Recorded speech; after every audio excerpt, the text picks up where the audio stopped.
Nestled in two historic buildings in Mount Washington Village in northwest Baltimore is Baltimore Clayworks. If the wind is blowing in the right direction, you can catch the scent from a wood-fired kiln. Inside, ceramic artists might be trying out a potter's wheel for the very first time. Resident artists are creating masterworks that will be recognized around the world. It's a vibrant artistic community. Sarah McCann, Executive Director of Baltimore Clayworks, is here to tell us more. Good to see you. Nice to see you too, Caroline. And we were just mentioning before coming on air that when people hear about Baltimore Clayworks, the first response is, oh, I love that place. Yep, it's amazing how many people across the Baltimore region have taken classes, have come for wood firing, and have just love clay and love being in the studio. Well, describe to us the artists. You have many different levels of artists at Baltimore Clayworks, is that correct? Right, so the beautiful thing about Clayworks is we exist, our mission is to support artists at whatever level they are at in clay. Okay. And so that is professional artists that come from national and international institutions to Baltimore to work at Clayworks. It's students in our classrooms, and it's youth and families across Baltimore. We make sure we serve those in underserved communities who may not have access to the arts. So it's also a young person in Sandtown who's going to After School Clay Club.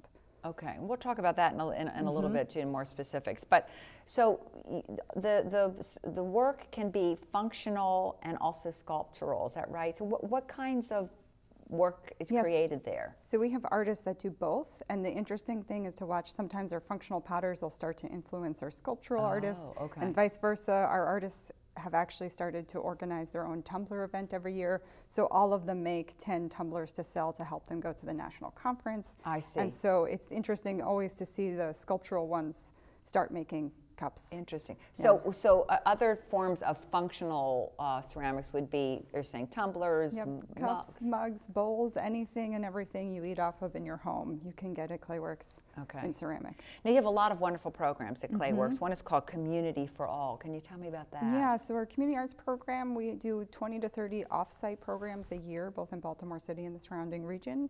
And then as part of that, we set up more permanent satellite studios called our Clay for All studios. And so we'll work with grassroots community organizations and set up more permanent locations where people are, so they have access to a studio like we have in Mount Washington in their neighborhood. So you have marvelous outreach then. How complicated is that logistically though, because you need some rather sophisticated equipment in order to create these so for our shorter contracts, we will go out and a teacher will drive the clay out. They will make the projects with the students, bring them to Mount Washington, we'll fire them there. For a program like the one we've had at Jubilee Arts for many years, we do have a kiln there set up on site so they can fire there. Now I know you have a wonderful presence here in Baltimore County at the PAL centers. Yep.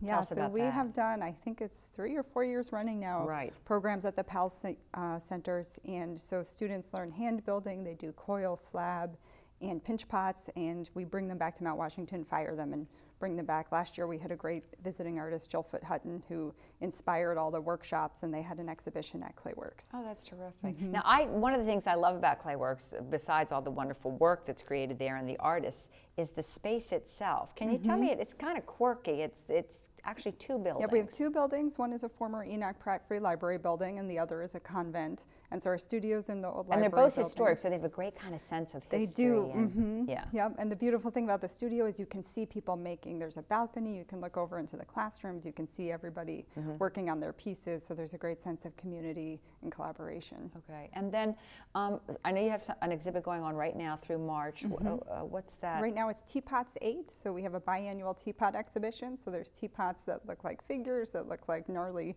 tree bark, and very formal teapots also. So there's something for everybody if you like tea and teapots. Okay, so this is not only for display, but you can purchase these pieces as well, which is great. And then after this exhibit closes, what do you have next? on the schedule? We have Topsoil, which is curated by a local potter, Bill Van Gilder, and he looked at artists and potters who work with local clays and dig their own clay, and also have a lot of crunchy surfaces. So that's going to be a good one too. Very exciting. I hope to come to that as well. Sarah McCann, always good seeing you. Thank you so much. You too. Thank you. Baltimore Clayworks is a wonderful place to let your imagination emerge. So please visit the gallery, try a class, or buy a piece of innovative ceramic art.